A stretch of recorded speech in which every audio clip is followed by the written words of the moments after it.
नमस्कार, आप देख रहे हैं आज तक। आपके साथ मैं हूं सईद अंसारी। इस बुलेटिन की शुरुआत हम कर रहे हैं एक ऐसे वीडियो से जो पहली बार सामने आया। जी हां, फिल्म निर्माता निर्देशक महेश भट्ट और रिया चक्रवर्ती का ये वीडियो है। इस वीडियो में दोनों दिखाई दे रहे हैं। महेश भट्ट एक किताब पढ़ रहे हैं, रिया चक्रवर्ती उनके साथ बैठी है और वो तालियां बजा रही है। एक आरोपी के मोबाइल से ये वीडियो मिला है और ये वीडियो देखिए, तीसरे शख्स ने, किसी और शख्स ने ये वीडियो शूट किया है। आज तक के पास महेश भट्ट और रिया चक्रवर्ती का ये एक्सक्लूसिव वीडियो है। पूरा का पूरा वीडियो जांच एजेंसियों के पास है। वीडियो में किताब पढ़ते हुए नजर आ रहे हैं और रिया चक्रवर्ती बैठी हैं। हालांकि थोड़ी देर में वो ताली भी बजाएंगी, खुश भी होंगी। तो आज तक के पास ये एक्सक्लूसिव तस्वीरें हैं। देखिए, ये वो वीडियो है जो हम इस वक्त आपको दिखा रहे हैं। महेश भट्ट है, रिया चक्रवर्ती दोनों एक कमरे में बैठे हुए हैं। महेश भट्ट किताब पढ़कर रिया को सुना रहे हैं। रिया बहुत गौर से उस किताब को सुन रही है और उसके बाद आगे थोड़ी देर और अगर आप देखेंगे तो रिया चक्रवर्ती ताली बजाती हैं। महेश भट्ट को अगर आप गौर से देखें तो वो रिया को समझा रहे हैं, किताब के पन्ने में से कुछ पढ़ते हैं और उसके बाद रिया की तरफ देखते हैं। लेकिन ये वीडियो किसी तीसरे शख्स ने शूट किया है। आइए सीधे लिए चलते हैं मुंबई। अरविंद ओझा हमारे संवाददाता इस वक्त हमारे साथ जुड़ चुके हैं। अरविंद, ये जो लगातार एक के बाद एक वीडियो सामने आ रहे हैं, महेश भट्ट, रिया चक्रवर्ती का ये वीडियो, महेश भट्ट का नाम पहले भी आ चुका है। अरविंद, ये सुशांत केस में किस दिशा की तरफ ले जाएगा, कितना महत्वपूर्ण होगा? जी देखिए सईद, आज तक के पास ये एक्सक्लूसिव वीडियो है और ये वीडियो ऐसा नहीं कि सोशल प्लेटफॉर्म पर है। खुद एक आरोपी के पास से, उनके डेटा से, मोबाइल फोन से ये वीडियो रिकवर किया गया है। देखिए, महेश भट्ट का नाम पहले भी आ चुका है। अगर आपको याद होगा कि सुशांत की मौत के ठीक बाद रिया चक्रवर्ती का महेश भट्ट के साथ एक व्हाट्सएप चैट आया था, जिसका भी खुलासा आज तक पर सबसे पहले हुआ था और जिसमें जो रिया चक्रवर्ती है वो सुशांत के घर से 8 जून को जब निकली थी तब व्हाट्सएप पर महेश भट्ट को बाकायदा मैसेज किया था कि अब वो मूव ऑन होना चाहती है और महेश भट्ट ने भी कहा था कि आप मूव ऑन हो जाइए। रिया चक्रवर्ती ने बाकायदा मैसेज किया था, आयशा इज बैक। यहाँ हम आपको बता दें कि आयशा दरअसल रिया का एक फिल्म में किरदार का नाम था। तो ऐसे में महेश भट्ट के, और आपको दूसरी बात और अहम बता दूं, ये वीडियो काफी लंबा है जो जांच एजेंसियों के पास मिला है, लेकिन आज तक को इसका कुछ हिस्सा मिला जो एक्सक्लूसिव तस्वीरें हैं। तो पहले रिया चक्रवर्ती का महेश भट्ट के साथ व्हाट्सएप चैट और उसके बाद ये वीडियो। दरअसल महेश भट्ट और रिया चक्रवर्ती के बीच किस तरह की बातचीत हो रही थी, एजेंसी की नजर अब इस पर भी है। इसलिए नजर है क्योंकि एजेंसी ये जानना चाहती है कि 8 जून से 14 जून तक सुशांत की जिंदगी में ऐसा क्या हुआ। क्या 8 जून को रिया चक्रवर्ती और यही नजर है। बहुत धन्यवाद आपका अरविंद ओझा, हमारे संवाददाता मुंबई से जानकारी दे रहे थे। एक बार फिर से हम वो वीडियो दिखाएं। ये जो वीडियो है ये महत्वपूर्ण वीडियो, और जिस तरह से अरविंद ओझा बता रहे हैं कि जांच एजेंसियां CBI, NCB ये जानना चाहती थी कि उस दौरान क्या क्या हुआ, रिया की किससे बात हुई, किसने रिया को क्या सलाह दी, कौन कौन रिया के टच में था, और सुशांत की रहस्यमयी मौत के मामले में ये तमाम जो सबूत हैं वो काम जरूर आएंगे। तो ये तो एक वीडियो हुआ, लेकिन तमाम वीडियो सामने आ रहे हैं। आज तक के पास एक और एक्सक्लूसिव वीडियो है। आज तक के हाथ सुशांत सिंह राजपूत का एक नया वीडियो आया है। सुशांत का एक ऐसा वीडियो है ये जिसे आपने अभी तक नहीं देखा होगा। इस वीडियो में सुशांत हैं, रिया चक्रवर्ती हैं और एक और तीसरा शख्स भी है जिसकी पहचान नहीं हो पाई। जी हाँ, सुशांत की एक ऐसी तस्वीर जो ये पूछ रही है आज कि एक ऐसा इंसान भला खुदकुशी कर सकता है क्या? देखिए ये वीडियो। सुशांत रिया का अनदेखा अनजाना वीडियो। बिल्कुल अलग अंदाज में सुशांत, सफेद बोर्ड पर प्लान, सामने टेबल पर बैठी है रिया चक्रवर्ती। कमरे में सुशांत और रिया के साथ तीसरा शख्स कौन? सुशांत सिंह राजपूत की मौत पर दिनों दिन सस्पेंस गहराता जा रहा है। मौत की मिस्ट्री हत्या और आत्महत्या के बीच उलझी हुई है, लेकिन इसी बीच आज तक के हाथ सुशांत और रिया का एक ऐसा वीडियो लगा है जिसे आपने अब तक ना देखा था, न इसके बारे में सुना होगा। एक बड़े से कमरे में सुशांत सिंह राजपूत है। सामने एक ऊंची टेबल पर सुशांत की गर्लफ्रेंड रिया है और साथ में एक और शख्स है जिसकी पहचान अब तक गुमनाम है। सुशांत सफेद बोर्ड पर मार्कर से कुछ लिख रहे हैं। गौर से देखिए, सुशांत बोर्ड पर एरो बनाकर लिख रहे हैं RC, SSR और AK। यहाँ आरसी का मतलब रिया चक्रवर्ती है, एसएसआर का मतलब सुशांत सिंह राजपूत और एके के लिए सुशांत ने अनु कपूर लिखा है। इन नामों के अलावा सुशांत ने हिंदी में लिखा है अनकही बातें। सुशांत की इस लेखनी का अर्थ भी अब तक पता नहीं है। हालांकि सफेद बोर्ड पर जो कुछ भी दिख रहा है उससे लग रहा है कि सुशांत एसएसआर और एके की टीम बना रहे हैं। तस्वीरें बयां कर रही हैं कि यहाँ माहौल कितना खुशमिजाजी है। बैकग्राउंड में नुसरत फतेह अली खान के बेहद मशहूर गाने की धुन बज रही है। सुशांत के हावभाव को देखकर बिल्कुल समझा जा सकता है कि वो कितने बेतकल्लुफ अंदाज में है, कितना मस्त मौला दिख रहे हैं। सुशांत और रिया के साथ एक और शख्स बैठा है जिसका चेहरा इससे पहले आपने कभी नहीं देखा है। रिया कभी इससे तो कभी सुशांत से बात कर रही है। इस वीडियो की तारीख का भी पता नहीं है, लेकिन इतना तय है कि सुशांत की जिंदगी में रिया के आने के बाद ही ये वीडियो बनाया गया है। जांच एजेंसियों को भी इस वीडियो का एक बड़ा हिस्सा मिला है जिसमें कई सुराग हैं। जांच एजेंसी ये पता लगाने की कोशिश कर रही है कि ये है आखिर कब का। इस वीडियो में दिखने वाला तीसरा शख्स आखिर है कौन? सुशांत सफेद बोर्ड पर क्या लिख रहे हैं? आज सुशांत इस दुनिया में नहीं है। आज सुशांत की मौत पर रहस्य का पर्दा पड़ा हुआ है, लेकिन इस अनदेखे अनजाने वीडियो से जो संकेत और संदेश निकलकर सामने आ रहा है वो यही बता रहा है कि बिल्कुल बेफिक्र अंदाज में दिखने वाले सुशांत आखिर मौत को खुद कैसे गले लगा सकता है। कैसे कोई इतना क्रिएटिव इंसान अपनी दुनिया पर यूं पूर्ण विराम लगा सकता है। मुंबई से अरविंद ओझा के साथ आज तक ब्यूरो। इस वीडियो को देखने के बाद क्या आप ये कह सकते हैं कि सुशांत सिंह राजपूत डिप्रेशन का शिकार थे या वो ऐसा आत्महत्या जैसा कदम उठा सकते हैं? ये सवाल अब खड़े हो रहे हैं क्योंकि तरह तरह के वीडियो सामने आ रहे हैं। एनसीबी ने पहले रिया चक्रवर्ती की ड्रग्स मंडली को उसके अंजाम तक पहुंचा दिया और अब एनसीबी की निगाहें पूरे के पूरे बॉलीवुड के ड्रग्स कनेक्शन पर है। एनसीबी के जोनल डायरेक्टर समीन वालखेड़े ने अपनी टीम के साथ मुंबई के कई ठिकानों पर छापा मारा है और इस टीम के हाथ लगा है एक ऐसा ड्रग पेडलर जिसके रिया की ड्रग मंडली से रिश्ते तो हैं ही, बॉलीवुड के सेलिब्रिटीज से भी उसका जबरदस्त कनेक्शन जुड़ रहा है। सुशांत सिंह राजपूत की रहस्यमय मौत की जांच जब ड्रग कनेक्शन की दिशा में बढ़ी तो बॉलीवुड में जलजला आ गया। नारकोटिक्स कंट्रोल ब्यूरो पूरी तरह एक्शन में है। मुंबई में एनसीबी ने छापा मारकर ड्रग्स के एक बड़े गैंग का पर्दाफाश किया है। एनसीबी की शुरुआती छापेमारी में छोटे मोटे ड्रग पेडलर हाथ आए थे, लेकिन अब एनसीबी के निशाने पर बड़ी मछलियां हैं। एनसीबी ने मुंबई में ड्रग्स को लेकर अब तक की सबसे बड़ी छापेमारी की है। एनसीबी के जोनल डायरेक्टर समीर वानखेड़े की अगुवाई में ये छापे मारे गए। वर्सोवा में छापेमारी के बाद एनसीबी को बड़ी कामयाबी मिली है। एनसीबी ने बॉलीवुड में ड्रग्स सप्लाई करने वाले एक बड़े ड्रग पेडलर को पकड़ा है। इस ड्रग पेडलर का नाम है राहिल विश्राम। एनसीबी ने राहिल के वर्सोवा वाले घर में छापा मारकर उसे गिरफ्तार किया। राहिल विश्राम के पास से एनसीबी को 3 से 4 करोड़ रुपए की ड्रग बरामद हुई है। सूत्रों के मुताबिक राहिल विश्राम से हिमाचल प्रदेश की बनी 1 किलो चरस बरामद हुई है। साथ ही राहिल विश्राम के पास से 4.5 लाख रुपए कैश भी बरामद हुए हैं। विश्राम नाम का एक व्यक्ति जो कि एक बहुत बड़ा ड्रग पेडलर माना जा रहा है, उसके पास से मनाला क्रीम नामक हाई क्वालिटी हशीश सीज की गई। करीब 1 किलोग्राम की यह हशीश 3 से 4 करोड़ रुपए की है और इसके बाद उससे तहकीकात की गई, राहिल से पूछताछ की गई, जिसमें यह पता चला कि वो एक व्यक्ति के लिए काम करता है जो फिल्म इंडस्ट्री से जुड़ा हुआ है और फिल्म इंडस्ट्री का एक बहुत बड़ा सप्लायर है। अब नारकोटिक्स कंट्रोल ब्यूरो की टीम इस व्यक्ति को ढूंढ रही है और उसके लिए एक मैनहंट लॉन्च किया गया। सूत्रों के मुताबिक आज जो ड्रग पेडलर राहिल गिरफ्तार हुआ है उसके तार रिया चक्रवर्ती की ड्रग मंडली से जुड़े हुए हैं। इसकी गिरफ्तारी से रिया के ड्रग रैकेट के साथ साथ सुशांत केस में भी बड़ा खुलासा हो सकता है।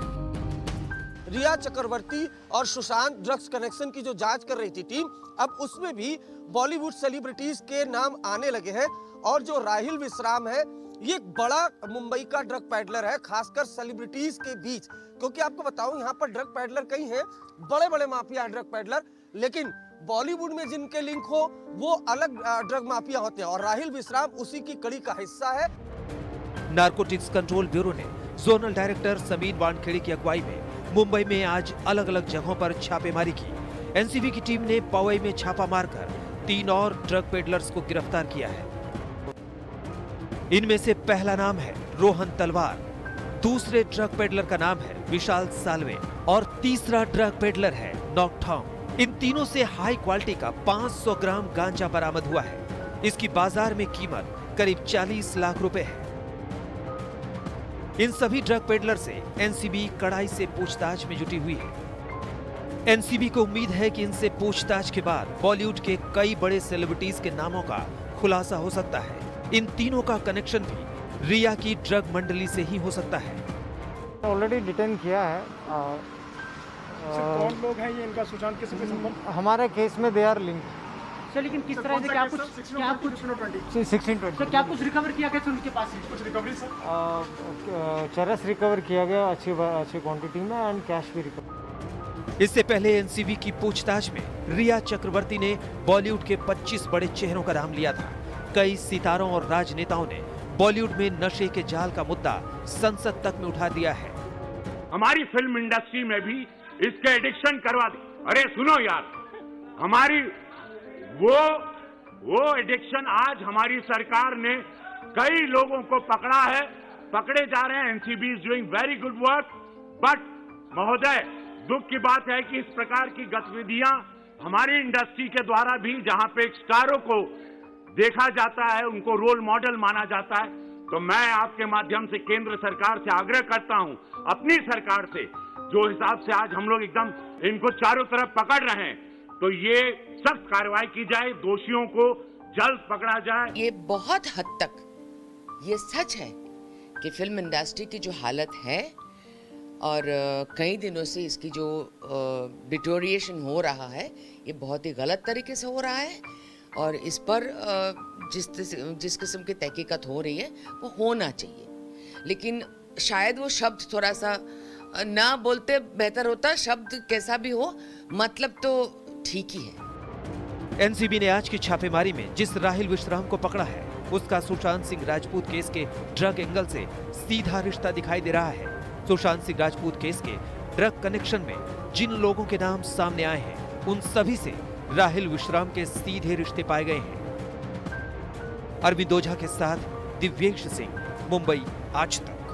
फिल्म इंडस्ट्री का ये बड़ा ड्रग पेडलर है राहिल विश्राम, जिसे आज गिरफ्तार किया गया। लेकिन छोटे छोटे ड्रग पेडलर्स की गिरफ्तारी के जरिए एनसीबी रिया की ड्रग मंडली तक पहुंची थी और अब एनसीबी बॉलीवुड में ड्रग्स के खेल की बड़ी बड़ी मछलियों पर हाथ डालने की फिराक में है। आज जिस ड्रग पेडलर राहिल की गिरफ्तारी हुई है, उसने तमाम राज खोल दिए हैं। पता ये भी चल गया है कि वो बॉलीवुड में हशीश की सप्लाई भी करता था। खेड़े और उनकी टीम अब बॉलीवुड में नशे के माया जाल को ड्रग पेडलर राहिल विश्राम की गिरफ्तारी इस दिशा में एनसीबी की एक बड़ी कामयाबी है। राहिल विश्राम बॉलीवुड में एक बड़े चेहरे से सीधे कनेक्शन में है। बॉलीवुड के इस बड़े चेहरे का नाम ड्रग कनेक्शन में सामने आया है। यही नहीं, राहिल विश्राम का रिया चक्रवर्ती की ड्रग मंडली से सीधा रिश्ता सामने आया है। अनुज केसवानी, कैजान और शोविक चक्रवर्ती से राहिल विश्राम के सीधे कनेक्शन मिले हैं। राहिल विश्राम ने अपने पूछताछ में ये बताया कि वो एक ऐसे व्यक्ति के लिए काम करता है जो सीधा फिल्म इंडस्ट्री से जुड़ा हुआ है और फिल्म इंडस्ट्री का सबसे बड़ा ड्रग सप्लायर है। अब नारकोटिक्स कंट्रोल ब्यूरो की टीम ने एक स्पेशल टीम फॉर्म की है इस व्यक्ति को पकड़ने के लिए और अभी भी सर्चेस चल रही हैं मुंबई में। इसके अलावा पवई मुंबई में एक और रेड कल से शुरू की गई थी, जिसके तहत 500 ग्राम बड्स वही ड्रग है जो शोविक और रिया प्रोक्योर किया करते थे। उनका कहना यह था कि ये वो सुशांत सिंह राजपूत के लिए प्रोक्योर कर रहे थे। एनसीबी ड्रग पेडलर राहिल विश्राम से पूछताछ में जुटी हुई। सूत्रों के मुताबिक इस पूछताछ में राहिल ने कई अहम खुलासे किए हैं। एनसीबी को राहिल ने बताया कि वो बॉलीवुड की कई सेलिब्रिटी को हशीश की सप्लाई करता है। राहिल ने बताया कि वो एक बड़े सप्लायर के लिए काम करता है। राहिल के बयान के बाद अब एनसीबी को ड्रग सप्लाई के सरगना की तलाश है और अगर राहिल के बॉस को एनसीबी ने दबोच लिया तो बड़े ड्रग नेटवर्क का खुलासा हो सकता है। कि जो विश्राम है वो डायरेक्ट लिंक है बॉलीवुड टाउन यानी बॉलीवुड सेलिब्रिटीज के बीच। एक इसका जो डायरेक्ट है वो लिंक है। बड़ी बात है, कल से आज तक 5 ड्रग पेडलरों को जो मुंबई नारकोटिक्स कंट्रोल ब्यूरो की टीम है उसने डिटेन किया है, जिसमें एक ड्रग पेडलर का नाम तलवार है। लेकिन जो बड़ी कड़ी माना जा रहा है वो माना जा रहा है राहिल विश्राम। राहिल विश्राम का बॉलीवुड में अच्छा खासा कनेक्शन है, बड़ा ड्रग पेडलर है। आप अंदाजा लगा सकती हैं कि रिकवरी है। सुशांत सिंह राजपूत केस में ड्रग कनेक्शन में रिया चक्रवर्ती, उनका भाई शोविक चक्रवर्ती जेल की सलाखों के पीछे हैं। उन्हें जमानत के लाले पड़े हुए हैं। इस बीच रिया के भाई शोविक चक्रवर्ती और ड्रग पेडलर अनुज केसवानी के बीच की व्हाट्सएप पर हुई बातचीत आज तक के हाथ लगी है, जिसमें अनुज केसवानी शोविक को बकायदा गांजे की तस्वीर भेज रहा है। अब जरा इनकी बातचीत सुनिए। इस बातचीत में शोविक चक्रवर्ती कह रहा है, ये छोटी कली है लेकिन इसमें बड़ी कली भी होगी। हम आपको बता दें कि ये बातचीत गांजे की हो रही है, जिसमें छोटी और बड़ी कली की बात हो रही है। शोविक चक्रवर्ती की इस बात पर अनुज केसवानी क्या जवाब दे रहा है, जरा उसे भी सुनिए। ठीक है, मुझे ये दिलवा दो, लेकिन माल जो आ रहा है ना, क्वालिटी ठीक रखना, स्टफ अच्छा रखना। पिछली बार जो माल आया था ना, वो ठीक नहीं था।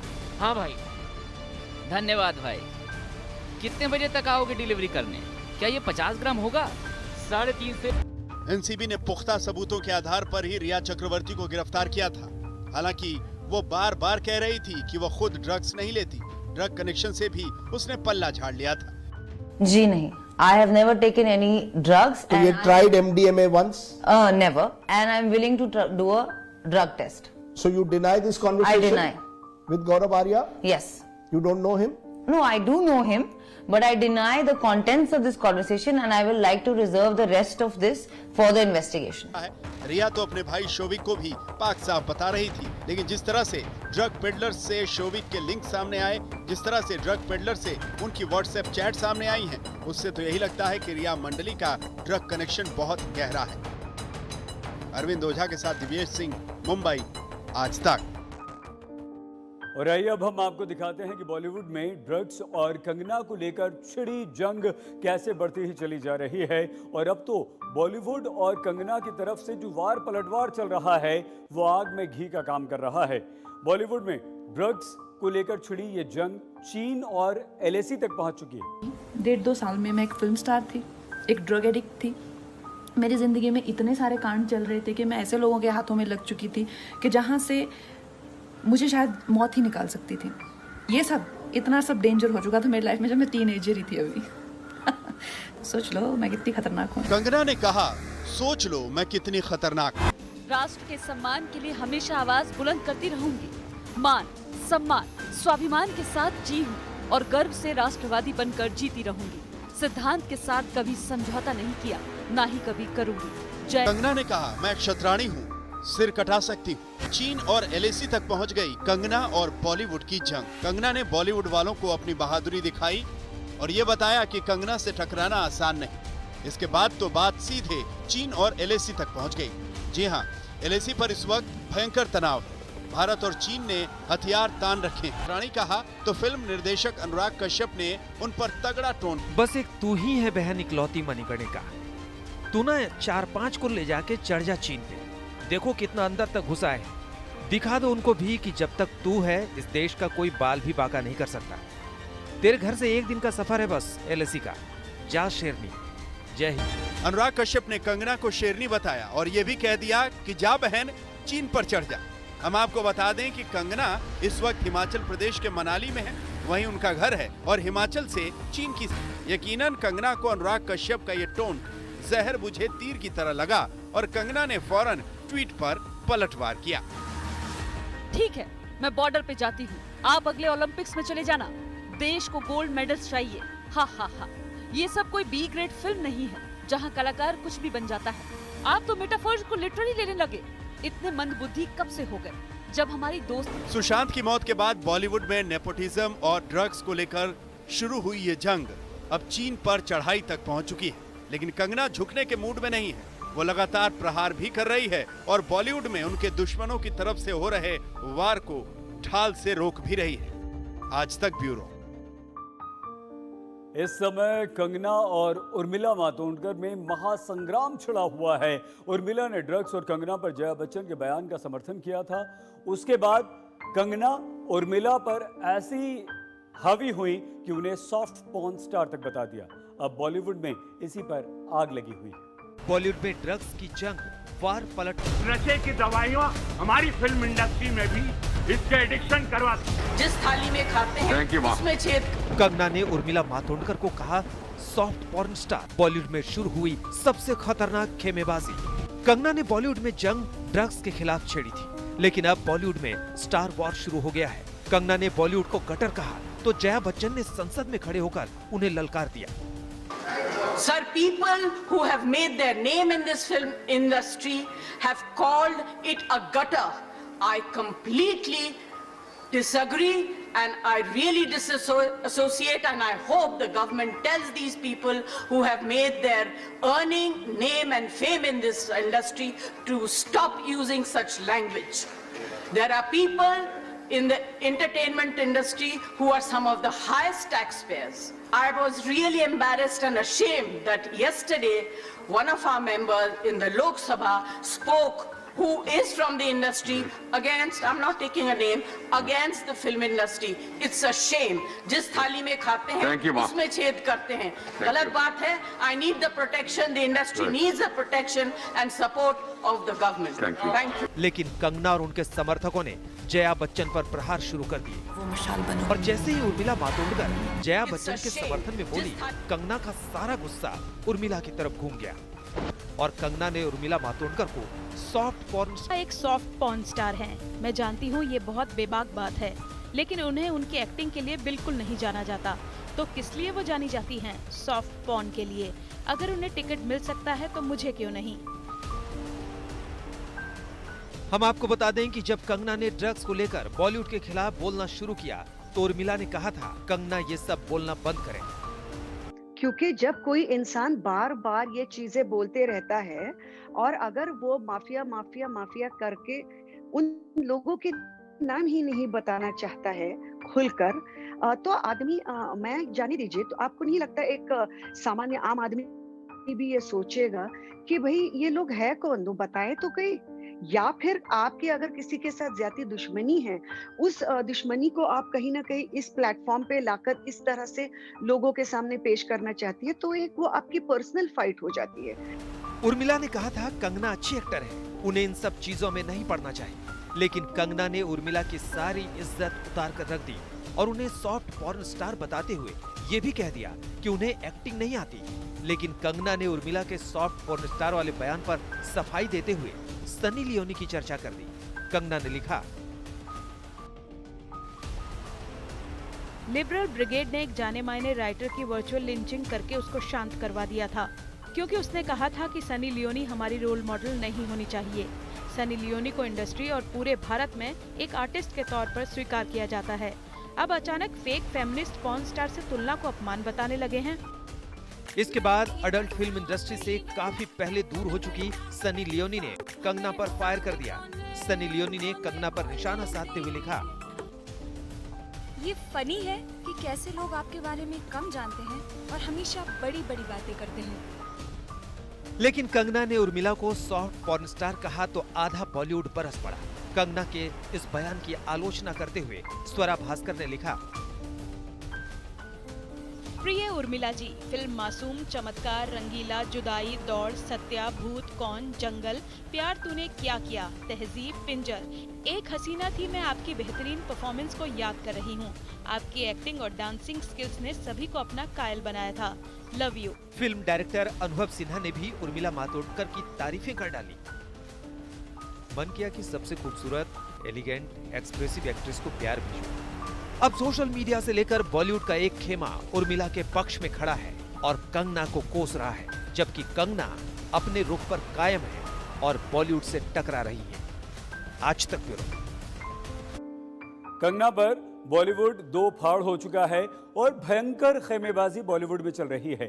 आधी फिल्म इंडस्ट्री कंगना के विरोध में बोल रही है और आधे सेलिब्रिटीज कंगना के समर्थन में अब खड़े हुए। जिस इंडस्ट्री ने आपको इस मुकाम पे जो आपको लेकर आई है, जहाँ पे आप लोग आपकी बात सुनते हैं, आपको मानते हैं, आपको वैल्यू देते हैं, आपको उन्होंने इतना बड़ा स्टार बनाया है, ये इंडस्ट्री ने आपको प्लेटफॉर्म नहीं दिया होता तो शायद आप इतने बड़े स्टार नहीं बन पाते। तो उसी खातिर एटलीस्ट इस इंडस्ट्री को इतने गंदे और गलत तरीके से जो नीचे गिराया जा रहा है इस समय, आई थिंक मेरे को बिल्कुल वो गलत लगता है। तो अगर आप ऐसे लोगों को जानती हैं या ऐसी किसी नेक्सस के बारे में जानती हैं, तो जाहिर सी बात है कि आपको उसके बारे में जो भी आपकी इंफॉर्मेशन है देनी चाहिए ऐसे लोगों को जो उनके ऊपर कार्रवाई कर सके। बल्कि मेरी जानकारी जहाँ तक है, कंगना जी ने ये कहा था कि मेरे पास ऐसे नाम है और वो मैं देना चाहती हूँ नारकोटिक्स ब्यूरो को। इसी के चलते वो बम्बई भी आई थी। बम्बई की उनकी विजिट भी खत्म हो चुकी है, लेकिन मेरे ख्याल से अभी तक ऐसे कोई नाम उन्होंने नारकोटिक्स डिपार्टमेंट को दिए नहीं है। पर किसी शहर में जाके इस तरह की अशांति फैलाना, इस तरह की गलत चीजें वहाँ के लोगों के बारे में और उनकी संस्कृति के बारे में कहना, वापस एक बार मैं कहूँगी गलत है। जैसे ही आप कहते हैं कि यहाँ ड्रग्स का पूरा व्यापार है, तो जो हिंदुस्तान में बैठा हुआ आपका टीवी देख रहा है, वो मुझे देखता है तो उसको लगता है कि कोई ड्रग का जो है गोदाम आ रहा है ना? तो उसको लगता है जैसे कि कांचा सेठ मनोज बाजपेयी है ना? तो ये जो जब सारी चीज जब इस तरह से बात हो रही है, तब मुझे लगता है कि इसमें कोई वेस्टेड इंटरेस्ट है, इसमें बहुत बड़ा कारण छुपा हुआ है कि इस तरह के राग अलापे जा रहे हैं। बहुत बड़ा कारण है। इसको बदनाम इतनी आसान तरीके से जो करना चाह रहे हैं, और जिसका ये जो आजकल जो सिचुएशन चल रहा है, जिसको सामने रखते हुए इसको बदनाम करने की कोशिश जो किया जा रहा है, वो बिल्कुल गलत है। इसका मैं बिल्कुल नहीं मानूंगी, क्योंकि so many artists have contributed such in a big way for our industry। आप उस जमाने से देखिए, कितने सालों से मैं भी हूँ इंडस्ट्री में, जो दिलीप साहब, राज साहब, देवानंद, धर्मेंद्र जी, अमिताभ बच्चन, ऐसे बड़े बड़े कलाकार इस इंडस्ट्री में रहकर इतना नाम बनाया है। इतने लोग क्रेज हैं। किस लिए क्रेज हैं? तो फिल्म के बगैर कुछ चल सकता है क्या इंडिया में? Everybody wants entertainment, so they all go to see the films. देखिए, कंगना जी का बारे में, कंगना अच्छी है, कंगना अच्छी लड़की है। The way she presents herself थोड़ा एग्रेसिव लगता है, लेकिन जिस इंसान को अपने कमाई से जो ऑफिस बनाई है, उनको टाइम नहीं दिया, उनका जो ब्रीदिंग स्पेस नहीं दिया, सारे टूट गए हैं।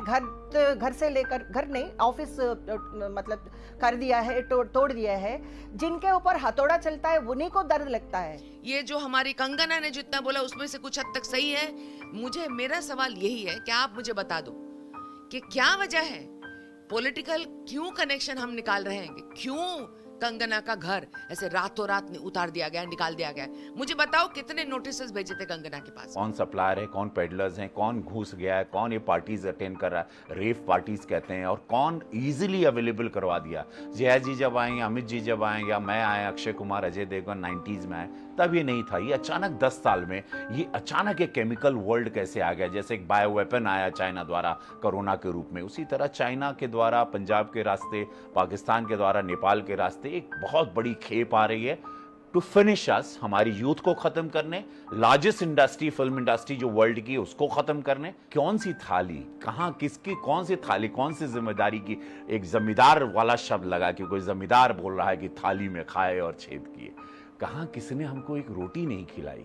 अगर ये बॉलीवुड के ग्रे एरियाज सामने आए हैं, जो सप्लायर्स है, एनसीबी उस पर देख रही है, टिप्पणी करने की ज़रूरत नहीं है, वो क्रिमिनली प्रोसिक्यूटेड होंगे। जो सीरियल ऑफेंडर्स है उनको भी जिस तरीके से उनका कानूनी तौर पे जो होना चाहिए वो होगा। और मेरे ख्याल से लॉन्ग रन में जो ग्रे एरियाज अब जो सामने आया है, इससे बॉलीवुड का फ़ायदा ही होगा। और बॉलीवुड एंटरटेनमेंट आर्ट ये जीत की उभर के सामने ये आएगी, जैसे क्रिकेट के लिए हुआ था। सारे एक बास्केट में, आप कॉर्पोरेट वॉल देखिए, कोई भी वॉल देखिए, एक बास्केट में बहुत सारे संतरा के साथ, ऑरेंजेस के साथ, 1-2 रॉटन ऑरेंजेस होता ही है। कंगना ने बॉलीवुड को ड्रग्स का दलदल कहा और बॉलीवुड को गटर तक कहा, तो जया बच्चन ने संसद में खड़े होकर कंगना को खरी खोटी सुना दी। बात जिस थाली में खाते हैं उसी थाली में छेद करने तक पहुंच गई।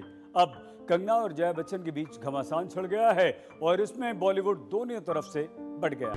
बात सुशांत सिंह राजपूत की रहस्यमयी मौत से शुरू हुई थी और कंगना ने बॉलीवुड में नेपोटिज्म की बात उठाकर फिल्म इंडस्ट्री के नामचीन चेहरों को कटघरे में खड़ा कर दिया। और जब सुशांत केस में ड्रग्स कनेक्शन आया तो कंगना ने ड्रग्स पर भी बॉलीवुड को लपेट लिया। और अब ये जंग इतनी बढ़ चुकी है कि बॉलीवुड में 2 भाड़ हो गए हैं। आग कंगना ने लगाई थी और जया बच्चन ने उसे ये कहकर भड़का दिया कि लोग जिस थाली में खा रहे हैं उसी में छेद कर रहे हैं। जिस थाली में खाते हैं उसमें छेद करते हैं। जया बच्चन कंगना की उस बात पर भड़की थी जिसमें उन्होंने बॉलीवुड को गटर बताया और ये भी कहा कि बॉलीवुड में 99% लोग ड्रग्स ले रहे हैं। यहाँ तक कि कंगना ने बॉलीवुड को बुल्लीवुड तक कहा था। हम आपको बता दें कि सुशांत केस ड्रग्स कनेक्शन की जांच करते करते एनसीबी बॉलीवुड तक पहुंच चुकी है, क्योंकि रिया और उसके भाई शौविक चक्रवर्ती ने बॉलीवुड की 25 हस्तियों के नाम लिए हैं। ऐसे में बॉलीवुड में हड़कंप मचा हुआ है। आज तक ब्यूरो। इस बुलेटिन में फिलहाल इतना ही। देखते रहिए आज तक। नमस्कार, मैं हूं अंजना ओम कश्यप। हमें उम्मीद है ये वीडियो आपको पसंद आया होगा। लेटेस्ट खबरों के लिए यूं ही देखते रहिए आज तक और इस वीडियो के पसंद आने पर लाइक, शेयर एंड सब्सक्राइब करना ना भूलें।